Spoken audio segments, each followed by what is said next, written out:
Yo, c'est Smite. Aujourd'hui, on se retrouve pour la présentation de mon deck Utopie. Bon, moi, j'ai pas beaucoup de budget, donc j'ai pas pu faire un truc de ouf, mais c'est un deck sympathique. J'arrive à, par exemple, à invoquer les X6 du deck en un tour. Je peux toutes les invoquer. Je peux en invoquer 2 ou 3, on va dire.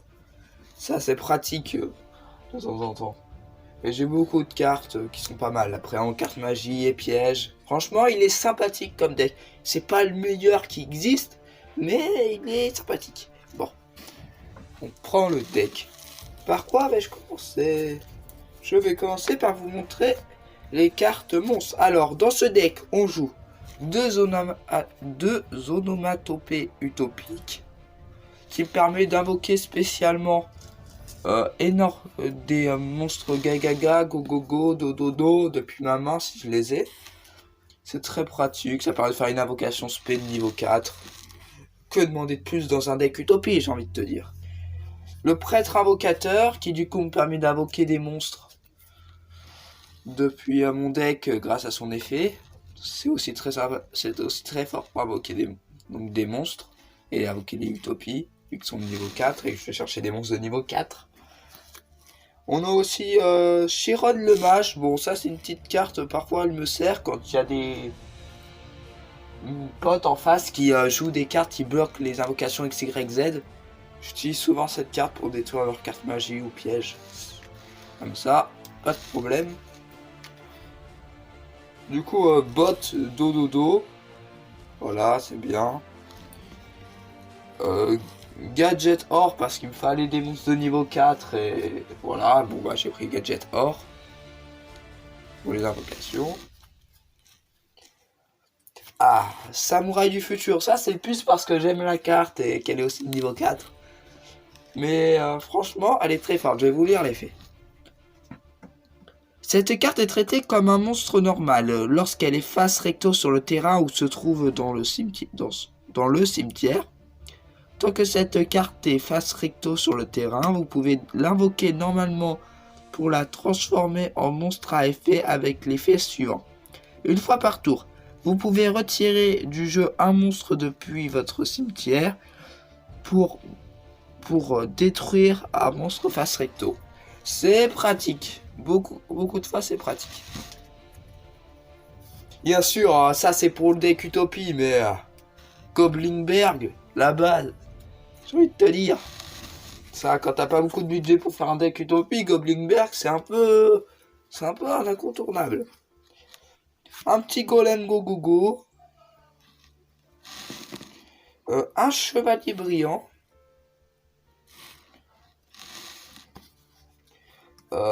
Fille Gagaga et magicien Gagaga.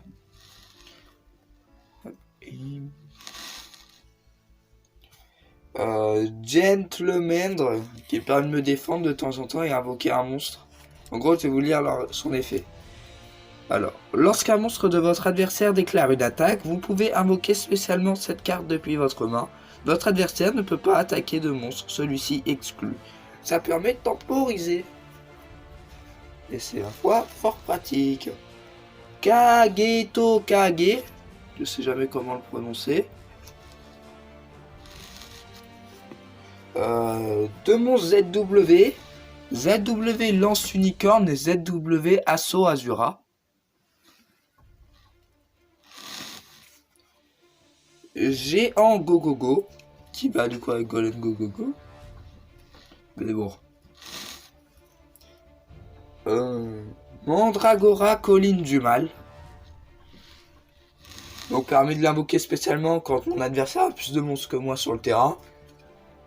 Quand je suis pas bien, ça me sert. Et bot Dododo. Je l'ai en 2 fois. Et j'ai oublié de bien la ranger celle-ci. Je me suis... Voilà. Bon, du coup, voilà toutes les cartes monstres. On va passer aux cartes magie. Ah non. Tu sais quoi, on va faire piège. Bon. La première carte piège, bon. Elle sert pas trop à grand chose. Je sais pas. Je l'ai mis, mais parce qu'il me manquait des cartes un peu dans le deck. C'est ciné progression. Genre, Si vous invoquez spécialement un ou plusieurs monstres liens, ciblez une carte sur le terrain, détruisez-la, puis piochez une carte, vous ne pouvez activer qu'un cyber régression par tour. Ça me permet parfois de choper, vu que j'ai pas de carte bien dans ma main, genre des magies en plus, ça me permet parfois d'en choper quelques-unes, mais bon, ça marche surtout sur la chance, quoi. Je suis pas fan trop de cette carte. Deux forces de miroir, c'est des cartes un peu dépassées, mais souvent les gens en face, ils s'attendent pas que je les joue. Du coup, bah, ils se prennent cher, et tous leurs monstres sont détruits. Appel de lettre hantée.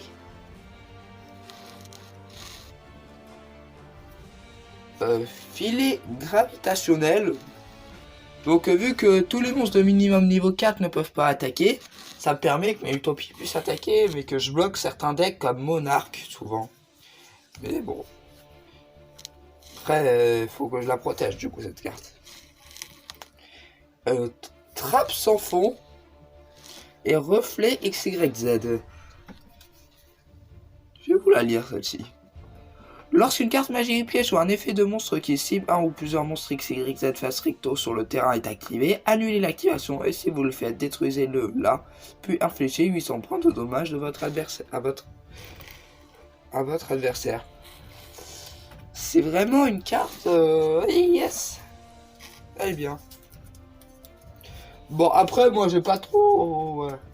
C'est bon.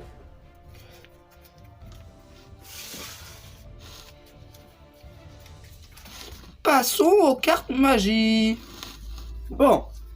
Alors, double invocation, bah, ça permet d'invoquer d'autres monstres, ce qui est très bien dans les decks Utopie. Le lion fait la force.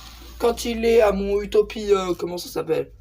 Mon Utopie, mon Utopie, mon rayon Utopie. Ça permet de mettre beaucoup de dommages. Un kit tout double encore pour maximiser ça. Franchement, parfois je fais des attaques à 6, 7, 8 000 dégâts. Franchement, ça fait mal. 3 typhons d'espace mystique. Un vortex foudroyant qui permet de détruire beaucoup toutes les cartes. Voilà. Ça fait le taf. 2 forces de miroir magère en plus.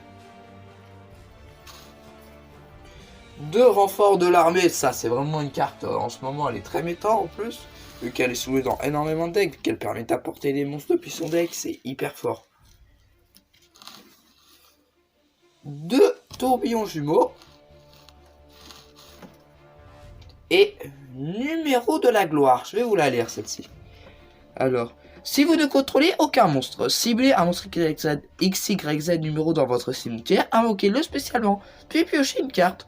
Vous pouvez bannir cette carte depuis votre cimetière, puis cibler un monstre XYZ numéro que vous contrôlez, attachez-lui une carte depuis votre main comme matériel. Vous ne pouvez utiliser chaque effet de numéro de la gloire qu'une fois par tour. C'est cheaté. C'est cheaté. Ça m'a sorti beaucoup de duels, j'ai gagné beaucoup de duels grâce à cette carte. Donc le mec s'y attendait pas et du coup bah je lui ai totalement renversé le duel. Bon, voilà toutes les cartes magie du coup. Ouah, je suis pas doué. Donc maintenant c'est au tour de l'extra deck, je vais vous le présenter. Mais sachez que vu que je suis un bolos, moi je me suis fait voler une carte. Vous pouvez dire que je suis un bolos en commentaire si vous le souhaitez. Bon, je vous le dirai à la fin quelle est la carte que j'ai fait dérober, soustraire, tout ce que vous voulez quoi. Bon, alors, dans le extra deck il y a décodeur bavard. Transcodeur bavard. Et un deck Utopie, ça serait pas un deck Utopie sans Utopie, ça serait un scandale. Numéro 739 rayon Utopie. Numéro 739 rayon Utopie V. Et la carte que je me suis fait voler c'est numéro 39 Utopie, c'est rayon. C'est Utopie l'éclair, voilà. Utopie l'éclair. Bon, c'est S39 en fait, ouais, c'est bon. Galère toujours à dire son nom. En plus, là, j'ai pas la carte devant les yeux, du coup. Bon, ça va faire cette présentation de mon deck Utopie. Bah, lâche un like, abonne-toi, à plus.